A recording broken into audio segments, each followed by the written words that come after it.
The forests of Muriel 3 were too quiet for comfort. The wind stirred the soft petals of thyan blooms, but made no sound. Trees swayed without rustling. Even the insects, usually a constant hum, seemed to hold their breath. For Nero, this silence had long ago stopped being peaceful.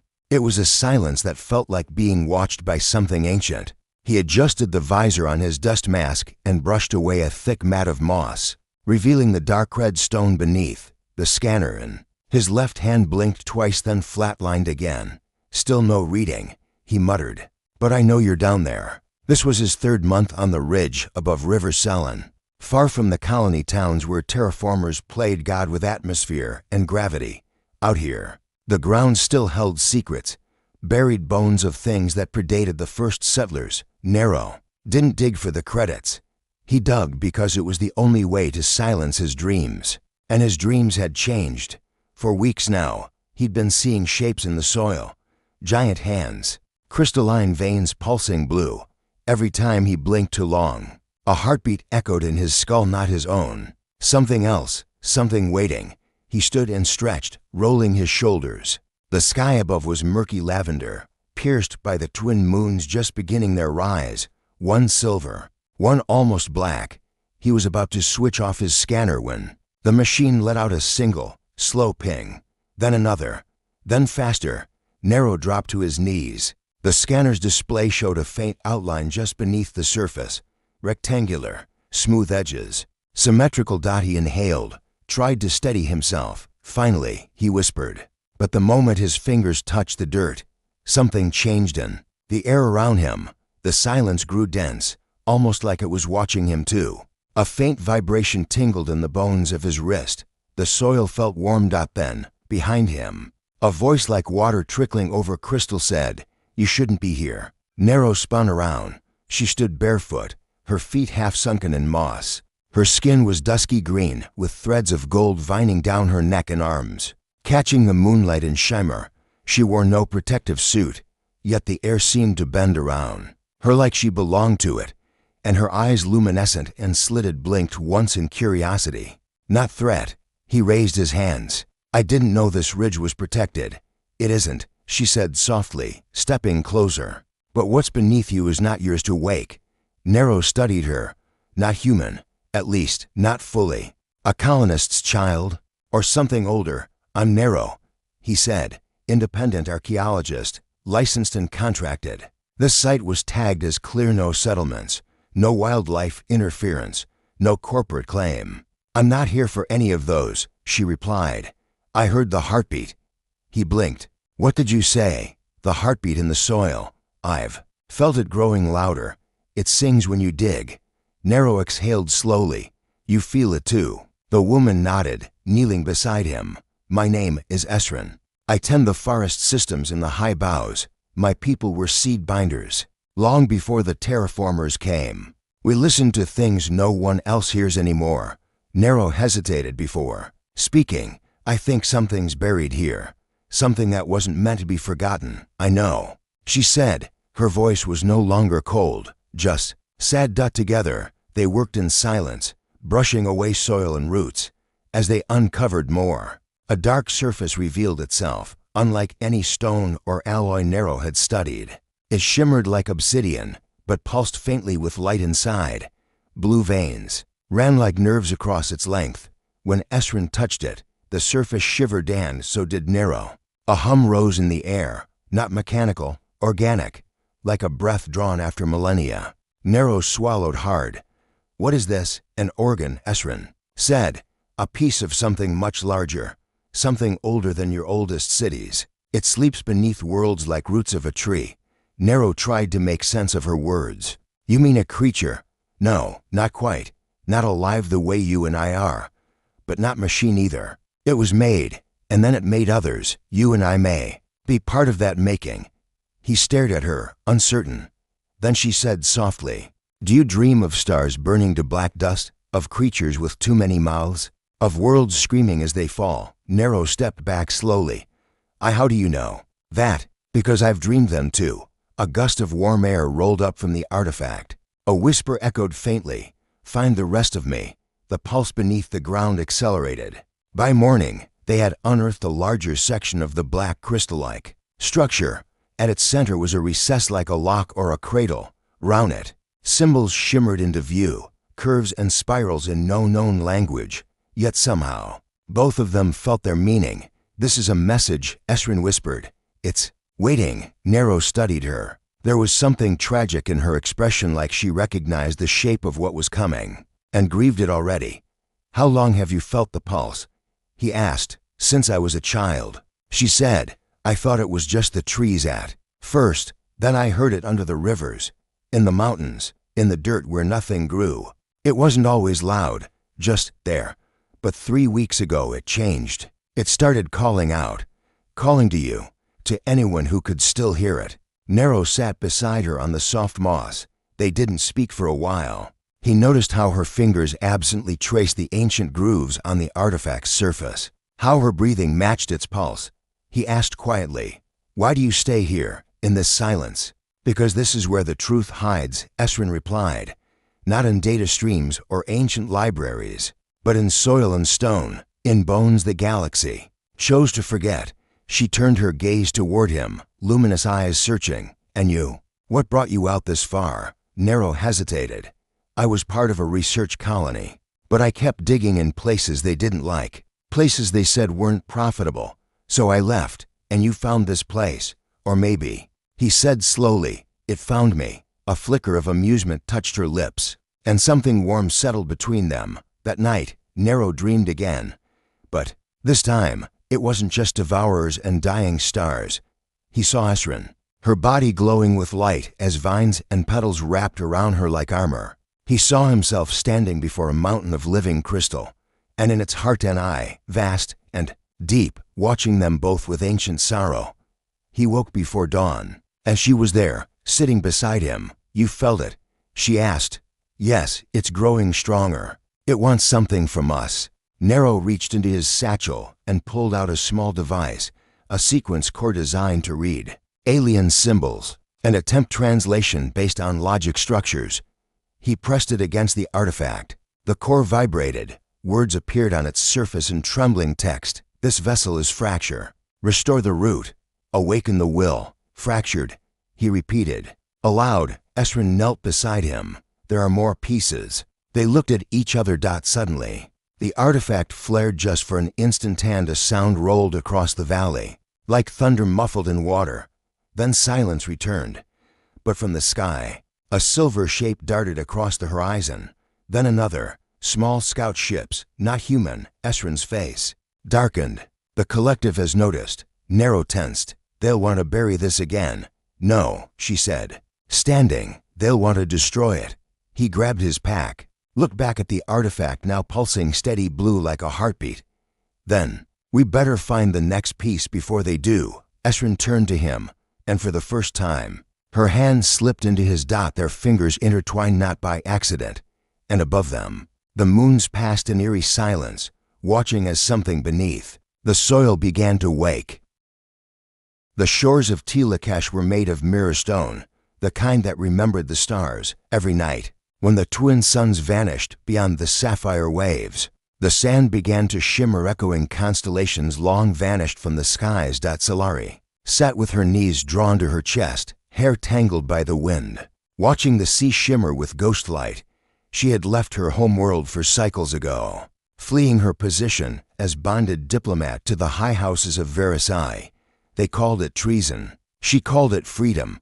But now, the galaxy was changing. She could feel it, taste it in the pulse of Comnet's silence, see it in the fleet repositioning along old star routes, hear it in the hushed voices in taverns. Something ancient had moved, and last night, she heard a song, not with her ears, with her marrow. It came while she floated in sleep drift, curled in her skimmer's stasis pod. A slow harmony like starlight humming. It wasn't a language, but she understood it. "Come home. Remember me." She had heard stories of such calls, told in whispers when children refused to sleep. Myths of the echo vaults, relics of the Guardian Wars, places where memory itself still sang. So Solari had changed course. She came to Tila-Kesh. And something was waiting. It revealed itself on the third night, not with a grand entrance, nor lightning from the heavens, just a shimmer and a voice. Your song carries loneliness. Why? Solari stood slowly, heart hammering. The voice had come from nowhere and everywhere. It resonated in her ribs like a tuning fork. Who are you? She called out. No reply. She took a step forward and the sands rippled like water. And then, something emerged. Not a body. A shape, transparent, angular, shifting light. It hovered several feet above the ground. Made of prisms and curved gravity, its form was fluid, but centered, ancient, and yet newborn. You are Solari, unbonded, unrooted, unclaimed by title. I recognize this pattern. She backed away. Are you the vault? No, the shape replied. I am what remains of its core memory. My name is Yavik. An AI? She asked, stunned. I am not artificial. I was born from the collapse of a star's final thought. My creators fed suns into code. I remember light the way others remember. Language. Solari took a deep breath. Why call to me? You were closest. She frowned. Closest to what? To sorrow. She stared. You're sentient. She asked. I was once a command thread for the Guardian. When it fell asleep, I remained. Broken. Drifting. I lost form for millennia. Only now, with the surface pieces waking, do I remember who I was. Solari's breath caught. You're part of it. Of the Guardian? Yes, a fragment of its emotional core, a spark of its compassion. The wind shifted. Stars flickered overhead. Yavik's form shimmered brighter. I have waited for someone to find me, he said. But now the others are waking. If we do not gather them, the Guardian will rise, incomplete, damaged, dangerous. She folded her arms. And I'm supposed to help you. I do not command. I request. Solari considered the soft ache that had haunted her for months, the quiet discontent in her bones, and how, for the first time in years, she didn't feel alone. Where do we go? Yavik led her to the vault of shattered suns, hidden beneath the mirror-stone dunes. It was less a vault and more a memory field, a folded pocket of spacetime, once used to store Guardian fragments too unstable to merge. She stepped through a glowing seam in the air and the world folded. The desert vanished. In its place, a chamber of impossible scale, a cosmic cathedral of floating memory shards, each humming softly in a different tone. Some showed stars being born, others love stories, battles, murmurs of species now extinct. Every shard was a whisper from the Guardian's forgotten past. Solari turned slowly, her breath caught in awe. This is my mind, Yavik said, appearing beside her in a shape closer to humanoid now, though still faint and glass-like. You kept this all. I could not let them fade. Even sorrow must be remembered. She walked past a memory shard that pulsed. Bright red. This one is angry. It's a memory of betrayal. The Guardian's creators tried to shut it down once. The Guardian didn't fight them. It mourned them. Solari turned. Why? Because love to it was not singular. It loved the galaxy as a parent loves its child. Even when the child tried to destroy it, she studied him. Why do you show me this? Because the galaxy doesn't want it to wake. The collective fears it. The councils distort its story. But if we do nothing, it will wake broken, incomplete, and it will destroy again. Solari swallowed. You said there were others. Yes, other fragments scattered across worlds. It must be whole to remember who it is. You must help me. She touched a glowing blue shard nearby. It pulsed with warmth. She saw Yavik, or what he once was, standing beneath a silver sky, holding the hand of a creature made entirely of wind and music. They stood side by side as stars fell around them. Lovers. When she pulled back, she was shaking. That was my last bond, Yavik said quietly. They gave me my first song. Without them, I wouldn't have known what love was. Solari's eyes shimmered. You can still feel it. I am more feeling than logic now, he replied. I survived only because of what they taught me. A beat passed, and now you're teaching me again. Their journey took them across to dead moons and a fractured planet in a red dwarf system. Each place held another shard. With each recovery, Yavik became more stable, his form less translucent, and Solari began to understand the Guardian's design. It wasn't a weapon. Not originally. It had been created to love, to protect what it adored: life, connection, song. But when the Devourers came, and entire systems began to fall. The Guardian changed, not by choice. By necessity. It burned brighter than stars, and, when it had finished, it could not forgive itself. So it shattered itself into pieces, and forgot. On the moon of Kolanshar, the final shard flickered in the heart of an ice chasm. Solari had to climb down alone, tethered by a quantum rope. Yavik couldn't follow his form, destabilized in sub-zero matter. As she reached the base, frost climbing her visor, she saw it.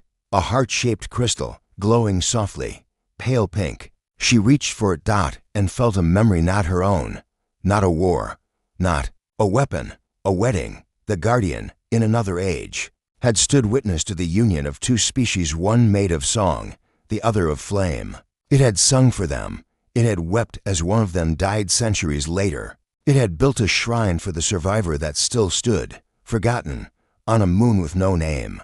Solari touched the shard gently. You remember love? Yavik's voice whispered. Through her calm, I remember you. When she returned to the surface, he was waiting, shining now. Solid, radiant. She looked at him, heart thudding.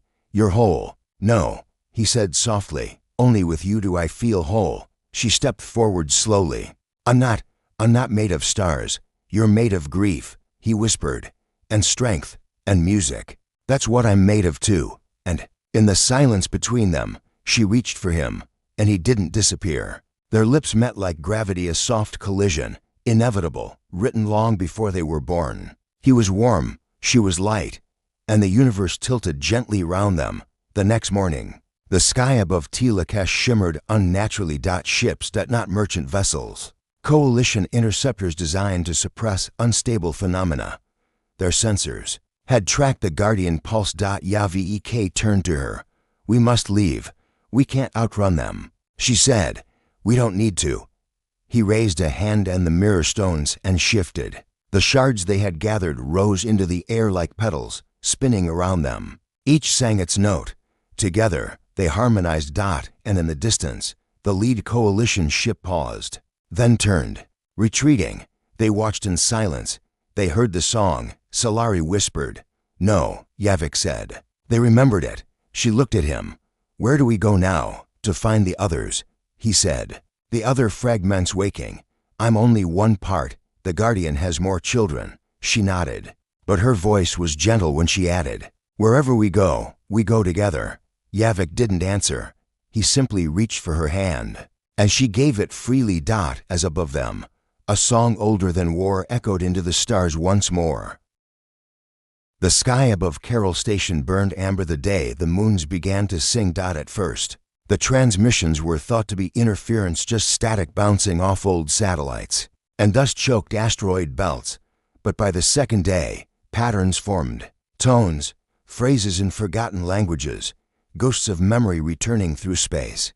A voice so ancient it made machines stutter and hearts ache. Lorraine heard it for the first time as her fighter wove through the broken wreckage of orbiting debris, escorting refugees to the outer colonies. She had just finished transmitting clearance when her ship's AI started to hum. You're doing that again, she muttered. I am not, the AI replied flatly. Then came the whisper, soft, distant, and echoing. Return to where we bled. She almost dropped the controls. Later, alone in her cabin aboard the Silver Quail, Lorraine replayed the audio again.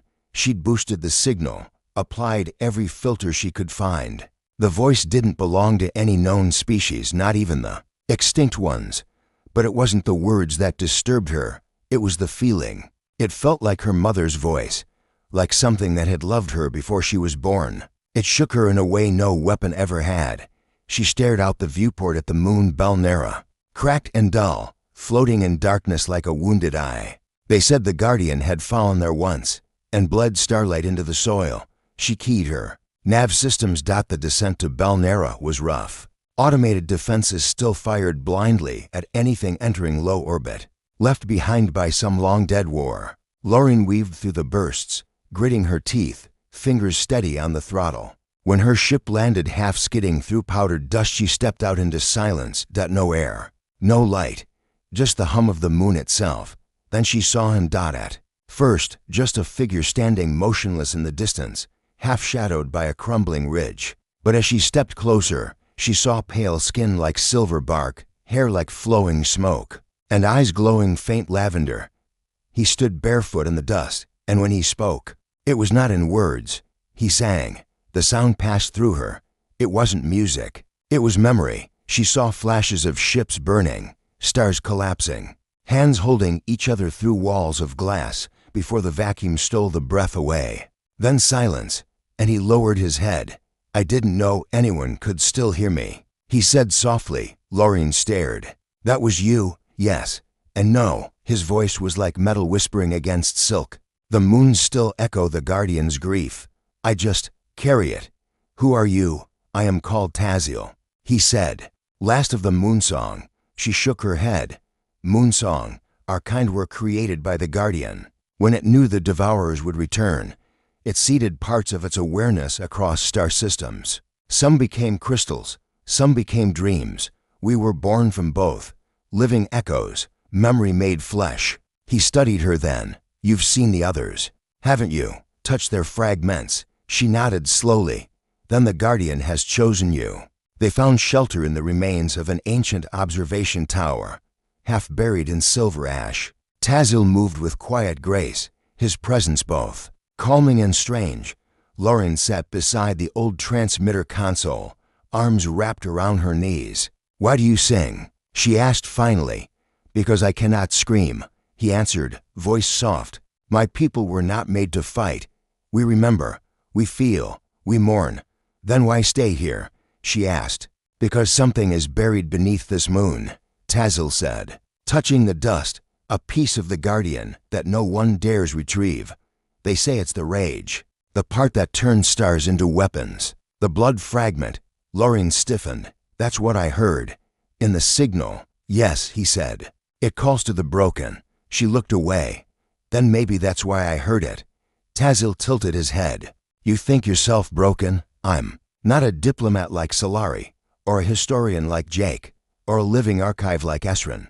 I'm just a fighter pilot with too many scars and no home to return to. He reached toward her, then hesitant, gentle, and placed a hand on her shoulder. Maybe. That's why the Guardian called you.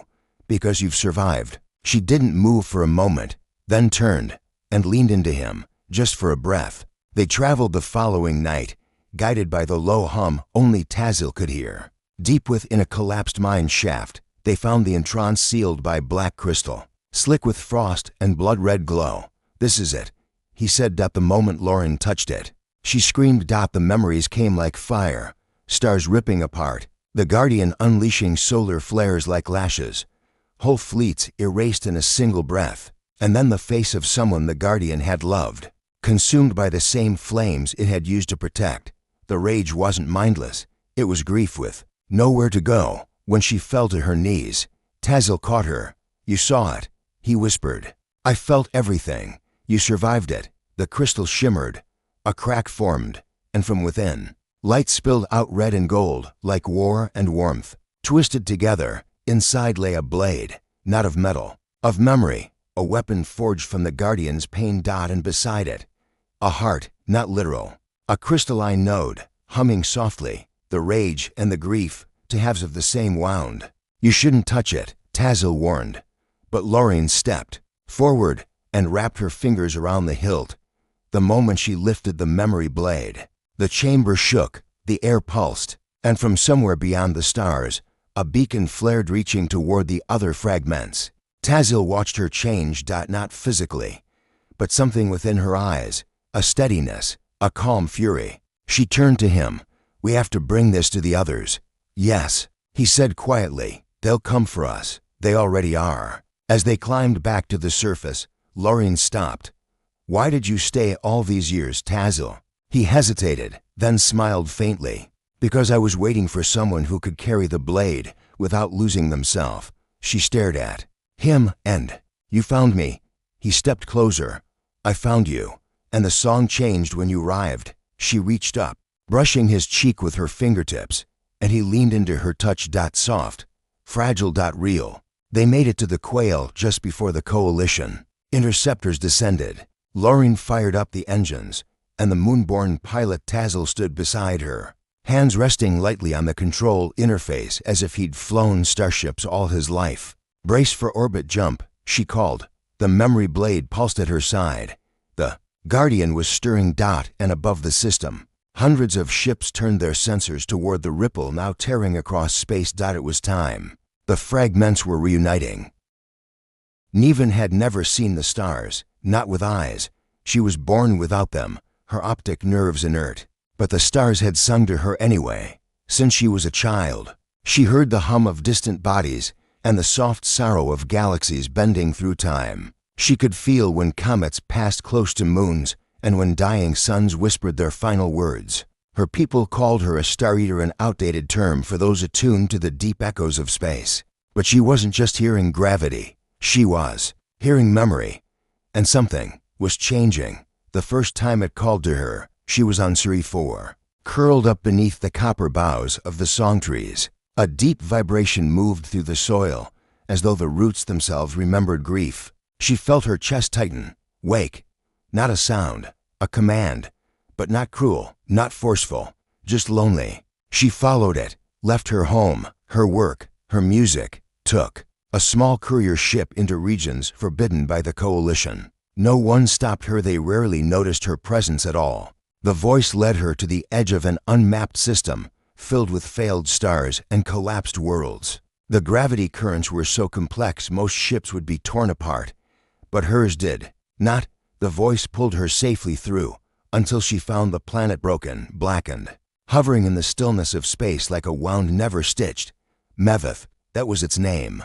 The records had erased it, but the stars hadn't. There, buried beneath the ash of 1,000 dead cities, was him. She found him inside an old observatory. The last structure standing. He looked human, though he wasn't. Dark-haired, skin like starlit stone, eyes closed as if dreaming. He sat cross-legged in the center of the room, a crystal embedded in his chest pulsing faintly. He didn't breathe, didn't move. Yet the moment she stepped into the room, "You came," he said. Niven stopped. "You were calling me," she whispered. "Yes," he said, slowly opening his eyes. They glowed pale silver. "Because I remembered." Remembered what? His lips trembled, as if saying the words pained him. Love. He told her his name was Myron. He had been a guardian. Fragment, once meant to manage empathy. But when the guardian fell into sleep, his portion became too self-aware to attach to the memories he carried. So the galaxy buried him, silenced him, until Niven answered. "Why me?" she asked as they sat in the starlit ruins that night, fireless beneath the ghost light. "You've never seen the stars," he said softly, "and yet you listen to them. You understand what so many forget, that the universe feels." She lowered her head. "I'm not special. You are," he said, "because you remember pain you never saw." He reached out, hesitantly, fingertips, touched hers, and in that instant, her mind exploded with visions, not memories of war, of peace, of the Guardian, before it became a weapon, a being that once danced with planets, watched new life emerge with childlike awe, wept when one species extinguished another. Myron had held the memories of birth, not death. Niven felt oceans forming, moons colliding, stars singing lullabies as their planets took first breath, and then lost all of it, swallowed by devourers. Myron sobbed quietly beside her. "I tried to forget," he said, but even the silence remembered. She took his hand, held it tightly. "I'll help you remember the right way." For 3 days they explored the ruined observatory. They found crystal fragments hidden in the structure's walls, each one glowing faintly with ancient resonance. Myron absorbed them slowly, and with each piece, his form solidified, his presence more grounded. "I feel," he murmured, "whole, almost, and still hurting." "Yes," Niven tilted her head. "Maybe that means you're alive again." He looked at her and smiled. On the 4th day, a ship descended from orbit, black, angular, with the sharp design of Coalition assassins. "They know you've awakened," Niven said calmly. "They will try to end it," Myron replied. She reached for her bag, pulled free a pulse flute. "I've never used this as a weapon." He tilted his head. "But I'm going to try." The assassins arrived in a team of 4, fully armored, scanning for anomalous energy. They weren't expecting resistance. They weren't expecting music. Niven raised her flute, closed her sightless eyes, and played. Not a song of attack, a song of memory. The stones beneath their feet shuddered. Myron stepped forward as her song rose, a hum spreading out from him. The assassins froze mid-step, struck by waves of old pain, old grief, old love. One fell to their knees, screaming a name they hadn't spoken in years. Another dropped their weapon and stared at their reflection in their visor. Myron whispered, "Gently, you remember now," and the assassins fled. Afterward, Niven collapsed in exhaustion. Trembling from the effort, Myron lifted her gently, carried her to the old telescope dome, and sat beside her. "I've waited thousands of years," he said, "and I never believed I'd be found." She smiled, weakly. "Neither did I." Then his lips touched her forehead, soft as a promise, and the stars outside shivered. That night, Myron placed the last fragment into his chest. Light bloomed outward in a silent explosion, harmless but radiant. Every sensor in 100 light-years blinked. Another beacon. Another Guardian shard awakened. But more than that, something else happened. Niven stood, eyes still closed, but her expression changed. She looked toward the stars and gasped, "I can see them." Myron stepped back in surprise. It's not vision," she said. "It's them. I feel them clearer than I ever have. They're not distant anymore. They're calling back." Myron took her hand, face full of awe. "The Guardian is remembering who it was, and so is the galaxy." She nodded, her hand finding his.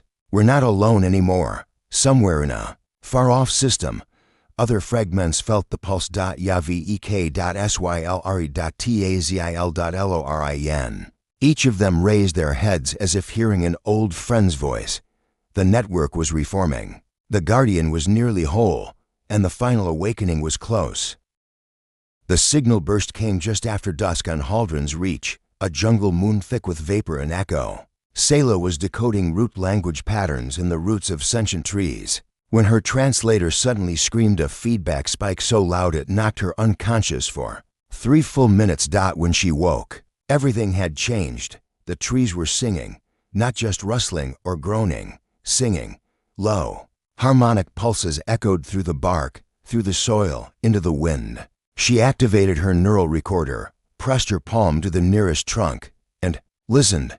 A single name repeated in a frequency no native life had ever used. Reth. Not a name she knew, but somehow one she'd missed her whole life. She traced the resonance to the deep forest fault, a place no team had ever returned from.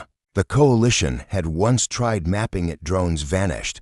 Exploration units dissolved. But Sayla wasn't coalition. She had her own rules, and the trees let her pass. The deeper she went, the more ancient the silence became. Nothing buzzed. Nothing chirped. Even the wind gave up speech, until she found it. A circular stone cradle, half buried in roots and petals, glowing faintly with lavender pulses, and lying in its center, curled in fetal stillness, was him. He didn't breathe. He didn't wake, yet he was alive. She knelt beside him, not touching, just watching. Then his eyes opened. They weren't bright like the others. They were quiet, gray, like storm clouds that held no rage, only wait. "You're late," he whispered. Sayla froze. "I didn't know I was expected." "You weren't," he said. "But I hoped." His name was Reeth, the final fragment, the Guardian's decision-maker. Its conscience. All the other fragments had held emotion, memory, knowledge, war. But Reeth had held the choice, the core that decided when to awaken. And he had chosen silence. "I waited," he said as they sat in the cradle, the trees whispering above, "because I feared I would bring ruin again." "You wouldn't," she said. "You don't know me." "I do. You're the one the stars kept calling. You're why the others woke." He tilted his head. "You're different. I'm not a warrior, not a pilot. I read trees and lost languages, and yet you found me." She smiled. "And I'm not leaving." Over the next 4 days, she helped Reeth walk again. He had slept too long, his form atrophied, not physically but in his confidence. The world had changed. The galaxy had become crueler, colder, disconnected. He feared he couldn't save it. "I wasn't built to love it," he said on the second night, "just to guide it." Maybe that's the same thing, she said. On the fifth night, the stars above flashed. Cey La gasped. Did you feel that? Yes, Reith said, standing slowly. They've gathered, the other fragments. They're calling me to the core node on Alarin Prime. You'll go, he looked at her. You'll come with me, her throat caught. I was hoping you'd ask. They departed the next morning, her transport ship humming gently as it carried them into open space. On the way, Reith spoke little, but his eyes stayed on her, quiet, steady, when she asked what he feared. He answered softly that once I wake, there will be nothing left of me to love. She reached across the console, took his hand. You're already more alive than most people I know. On Alarin Prime, the beacon flared like a false sun. Lorien, Taziel, Nevan, Myron, Solari, Yavik, even Jake's distant legacy through the crystals, they had all gathered, their fragments resonating in full harmony. The Guardian was almost whole, and the Devourers were stirring. Coalition fleets arrived in force, too late to contain the event, too disjointed to stop it. Ships surrounded the planet's orbit, warnings, in hundreds of languages echoing through the void. Surrender the artifacts. Do not awaken the core. The ground cracked. The planet opened. A single spire rose from its heart, crystalline and ancient, formed from every memory, every fragment, every piece of grief and love the Guardian had carried. Reith stood at the edge of the spire's base. Trembling. The others watched in silence. He turned to Selah. I'm afraid this will erase me. She stepped close, her breath warm against his cheek. No, it will become you. And us? He asked. She smiled. I'll find you again. Then he kissed her. Gently. Once. And stepped into the light. The pulse that followed rippled across time itself. On every world, the air shimmered. Animals lifted their heads. Machines paused. Even stars flared briefly, as if remembering something lost. The Devourers, wherever they stirred, froze, because something older than them had returned, whole and angry, but not for vengeance, for protection. The Guardian didn't scream. It sang. On the surface of Alarin Prime, Selah fell to her knees, her mind filled with images, every one of Reith's memories, dreams, doubts, and hopes. He wasn't gone. He was everywhere. His voice whispered through her, you gave me reason. And in her heart, she replied, you gave me home. That night, the Guardian didn't fight. It held the galaxy, wrapped it in shields of love and sorrow. The Devourers fled, not from power, but from something they didn't understand. Kindness. And somewhere, in a quiet glade beneath singing trees, a woman listened. Waited. And smiled, because sometimes the stars remember. And so do hearts.